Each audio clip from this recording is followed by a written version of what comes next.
Okay, everyone, we're about to go live. If I could just remind everyone to make sure you're using your microphones when speaking, please. And then if we are ready, we are going live in 3, 2, 1. Good morning, everybody, and welcome to today's meeting of the Cabinet Committee Local Issues. Thank you all very much for being here this morning in this, how can we describe it? Not very pleasant morning out there, is it? So thanks for coming along. We're all a bit wet, but we'll crack on. So members of the committee, I believe we have one substitution for Councillor Davis. Yes, Graham. My name is Councillor Yusuf Hussain and I'm substituting for Councillor Paul Davis, Deputy Leader. Thank you. Thank you, Councillor Hussain. Minutes of the previous meeting, we can't agree because Councillor Davis, as we now know, is not here. Declarations of interest. Anybody got an interest declaring any items on the agenda today? No. Admission of the public. The public are more than welcome to attend, but there's no one here today. We have no deputations or petitions. No members of the public, so we don't have any public question time. Member question time. We've no elected members apart from the committee here, so there's no members. So we'll move on to item 8, which is TRO number 82023, proposed weighting restrictions, Dunford Road and Grieve Road, Haydedge. And officers will now give a presentation on the proposals. Thank you. Hello, I'm Dean Barker, working Highway Safety. I was the lead designer on this scheme. As part of the Beaushore View development back in 2017, a Section 106 agreement was entered into with the developer by Kirklees Council to provide highway improvements within the village of Haydedge. To that end, we formulated a traffic calming scheme that was mainly focused around the two roads through Haydedge, along Dunford Road running north-south and Grieve Road running east-west, with some additional works and improvements at the main junctions on the B6106 Penistone Road, Dunford Road, that runs to along the northeastern side of the village. Included within those proposals were vertical traffic calming features, road humps. As a result of the difference in speeds and driving conditions outside of the village to where we wanted to put the road humps within the village, particularly to the south of the village where the road is open with no front-end development, no junctions, de-restricted national speed limit 60 miles an hour. And because of the historical evidence we've had about the speeds that vehicles go through Haydedge, particularly along Dunford Road, well in excess of the 30 mile an hour limit that's currently in force, we needed to make sure that if we put these traffic calming features in, there was some method of restraining vehicle speeds as they entered the traffic calm zone. That led us to put these narrowing features that you can see on the plan at the northern and southern limits of Dunford Road, whereby we take the road down to single file by physically narrowing it, put a road hump in the remaining carriageway and force vehicles coming into the village from the higher to the lower speed limit to slow down and give way to vehicles leaving the village. As a result of the traffic conditions around those points, we felt that it would operate better and safer with no wait and any time restrictions to protect the areas. This was for a number of reasons, because for example, we don't want vehicles to park in advance of the narrowing features and block over the giveaway markings, the giveaway triangles, to restrict forward visibility to the signing associated with the features, because it's quite important that drivers coming out of the faster zones are fully aware what's happening, where they have to give way. The other issue is, if vehicles park around the build-outs that we're proposing, what you effectively do is you significantly increase the length over which vehicles have to give way. So drivers coming in and making judgments about where to give way, if there's a car parked upstream and a car parked downstream, instead of having a 5 or 6 metre section to negotiate, all of a sudden they have to negotiate a 20 metre section or more, which makes it much more difficult in terms of timing, a judgment, and it is more likely to lead to higher speeds doing it. Try and put your foot down to get around before anything is oncoming, which is, it's true to say we have these kind of features all over Kirklees where we don't have waiting restrictions around them, but I believe the circumstances particular to these locations in Haydedge, particularly at the southern end of the village, for me mean it would be a mistake not to put the weighting restrictions in for the reasons I've just been given. The only objections we've had to the scheme relate specifically to weighting restrictions and mostly make reference to the 2 features, I think it's fair to say, rather than any other weighting restrictions elsewhere. We have focused the restrictions around junction visibility displays and those 2 narrow-ins. Elsewhere, people can still park along Dunford Road in Haydedge.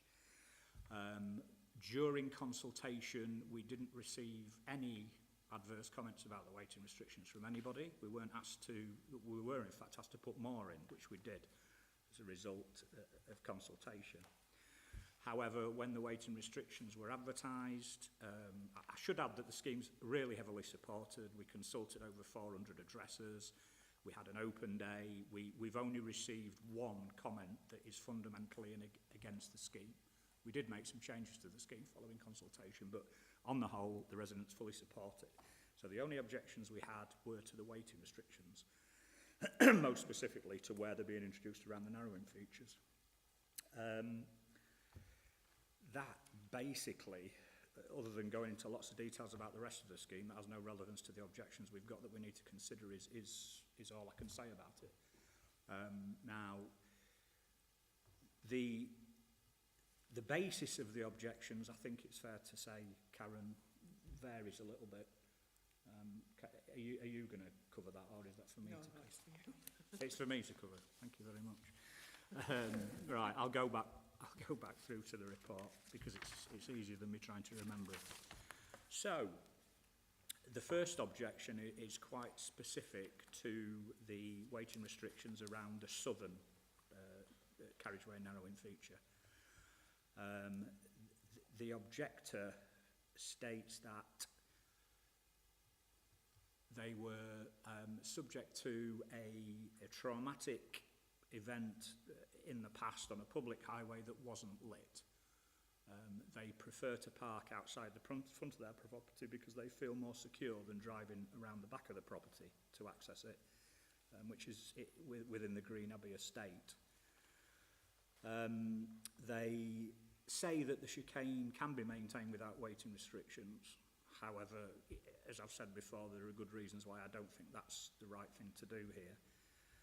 They also have an issue insofar as weather conditions are concerned, in that they say it's difficult to get around the back of the property and access it when there's heavy snow and they need to park on the main road under those conditions, which they wouldn't be able to do. They're also concerned about the frustration that will be caused within the estate if we ban parking along Dunford Road there, if people start to park within Green Abbey specifically as an estate, and the problems that may cause between residents. Now, I would add at this point that one of the objectors actually told us as justification for not putting the restrictions in that there's never more than 1 or 2 cars parked there. So I don't see how parking displacement can become a big issue within Green Abbey estate. I'd also point out that they've all got drives, off-street parking areas that can accommodate 1, 2, some of them 3 cars, and they've all got garages. And there are also areas within Green Abbey estate where you could park that would be much safer than on Dunford Road. I would also point out that when the parking does occur on Dunford Road, invariably they put half the car on the footpath, which is technically illegal anyway, and they do that because they know it's narrow and they need to maintain 2-way flows past the vehicles. So that's kind of the counter argument to what I would say to what the objectors said. The first objector also, the final objection submitted is very different to the original objection. The original objection that was going to be posted was based upon the fact that the narrowing feature would cause traffic and environmental pollution because of people stopping to give way to oncoming vehicles, and for that reason it was a danger to their health. However, when we kind of dealt with that and explained that the flows were that low along there, that was never going to be the case, the objection changed to the current one there. So that is, in summary, what objection 1 is about. They also originally asked to relocate the chicane further out of the village, but we had to explain that you can't do that Because if you had it at the boundary of the 60-mile-an-hour zone, you've got vehicles approaching a giveaway and a narrowing at 60 miles an hour, which is fundamentally dangerous. You need to give them enough room to slow down before they actually negotiate that feature. The second objection was also from another resident of Green Abbey, who believed it wasn't just specifically, oh, sorry, I'm backtracking slightly. We've also had comments from a resident who lives on the opposite side of Dunford Road, where Green Abbey Estate is, who welcomed the restrictions and thanked us for them and said that he's had problems in the past getting into and out of his drive because of people parking directly opposite, particularly when he tries to take his livestock trailer out. And to be fair to him, the road's only, I think, about 5.8 metres wide at that point, so I can understand that. The second objection was another resident of Green Abbey. It was also the waiting restrictions. And the main basis of their argument was that parked vehicles would complement the scheme we were putting in because they help to regulate traffic as it goes through there, as it has to give way.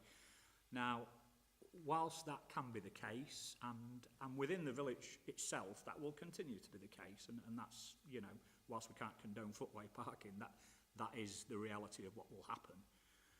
But the trouble with parked vehicles is they will park where they want. You don't know where they're going to park, you don't know when they're going to park, and you don't know the degree. It's just not the same as a physical feature that we're trying to put in. They were also concerned about displaced parking again, not just in Green Abbey, but in Abbey Court and Abbey Close. Again, I refer back to the fact that I've been out there more times than I can count, and I've never seen more than 3 cars parked there. Often it's 1 or 2. Historical imagery on Google supports that view, and in fact it may be this particular resident who actually said there's never more than 1 or 2 cars parked there, so why are you stopping it? Well, the counter argument to make that argument and then say that displaced parking is going to cause major problems to me is a bit contradictory. So that was the second objector. Objections 3 and 4 came from residents of Dunford Road in a similar area, close to the Green Abbey Estate, down at the south. They both argued that they acknowledged that speeding was a problem through the visit, but said that parking wasn't an issue. Oh, this was the one. They state it is rare even more than 1 or 2 cars are parked on the road. So I kind of have to refer to my previously points I've made. They also were concerned about the effect on community events within the village with parking being banned. But again, I would come back to say that the vast majority of it is being left as it is now. It's only where there's road safety implications arising over short distances where we're imposing the waiting restrictions, and the rest of it won't change. So I don't really see that argument being a strong one from my perspective. I must also point out, by the way, before I get to the last one, that all these people support the scheme in principle. It's just about the waiting restrictions, that's all it is. The final one was from a resident much further north in the village, up near Bayfield Close, who basically worded the objection in a way that they were saying when it snows in Haydedge, they can't get into and out of the estate. So unless we're going to provide some guarantees that when it snows we will keep their estate road clear, they object to the scheme on the basis that they can't park on Dunford Road. I mean, we're not obliged to clear snow from private roads, private estate roads, are we? That's not one of our functions. But I think that's a little bit tenuous for me as a basis to try and object to the restrictions when the reasons why we're putting them in I've made clearer about road safety and operation of these narrowing features. And that's basically it. They're all very similar, and my response to them all is very similar. As I say, it's strongly supported. The public at large want it. The parish council, excuse me, also strongly support it, and the residents' association, all of whom we consulted at length leading up to this point. Okay, thank you very much for that detailed report and report on the objections. Thank you for the glasses. Members, have you got any questions? Yeah, I need my glasses back now. Sorry. Oh, sorry, we've got one further, we've received one further objection. Do you want to read that out, Jodie? Thank you, Chair. Yep, so a couple more comments made by one of the objectors makes 2 points about the report. One is to say that when trying, they can't fit 2 cars onto their drive with enough space to open their doors. One of them and any visitors they had may need to park on the estate. And the second point makes reference to a microclimate on Hayed Edge as a result of snow. Apparently it doesn't have the same snow as the rest of Kirklees on Hayed Edge, and frequently there are days when there is snow down the part of Dunford Road that goes into Home Firth, and there is no snow actually in Home Firth, but heavy snow on Hayed Edge. Right. You want to respond to that? Sorry. I apologise. Is that on now? I think regarding the parking on the drive and barely being enough for 2 cars, they also have a garage. So that doesn't seem to be part of that equation.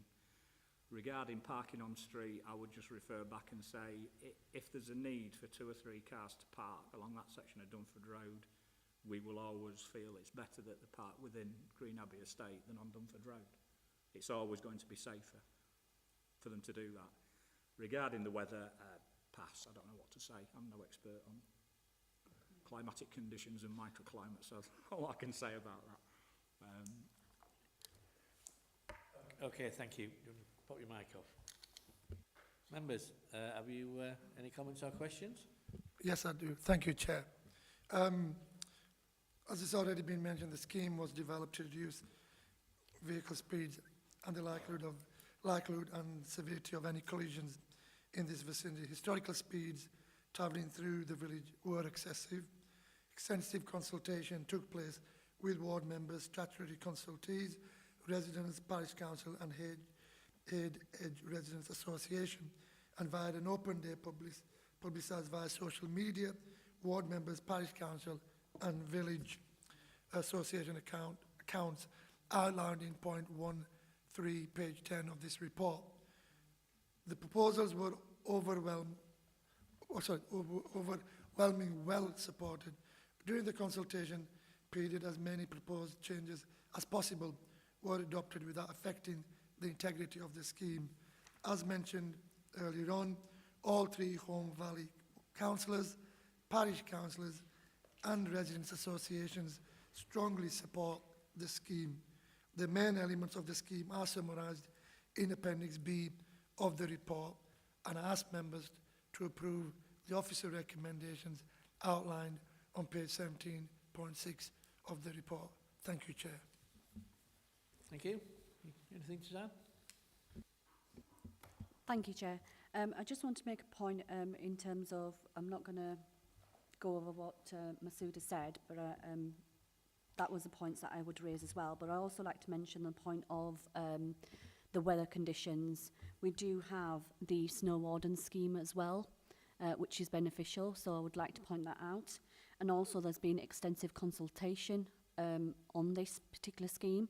So mindful to what Masood has said and what the officers said, I would like to support this scheme. Thank you. I'm just going to make a few comments, and as one of our officers pointed out there, they'd looked at Street View. I haven't been on site, but I do know the road reasonably well. I had a good look on Street View, and you referred to off-road parking, and there's a beautiful picture of a big white van parked on the pavement and a car in front of it. So they do park on the pavement up there. I looked at all the various angles on this, and there wasn't any cars parked anywhere that would. It's just no. There just weren't any cars there. It just looked, and when you look at it again in detail, and you know that road, the speeding is an issue, and it must be reduced. And this is an ideal opportunity, especially using Section 106 money to fund this, because without that money, it's unlikely we'll be able to do it as a council given our current financial state. So this is an excellent scheme, supported by, as Masood rightly pointed out, virtually everybody except 1 or 2 residents.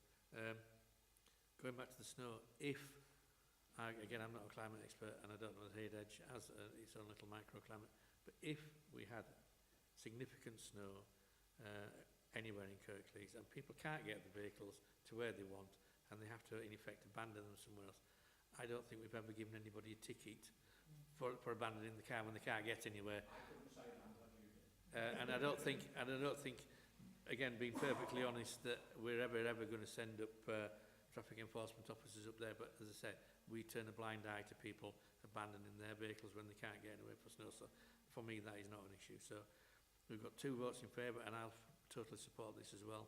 So that motion is, this is approved. Thank you very much. Thank you, and thank you very much for coming out on this this horrible morning and getting this dealt with. Thank you. Have a safe journey back, because it's not nice out there.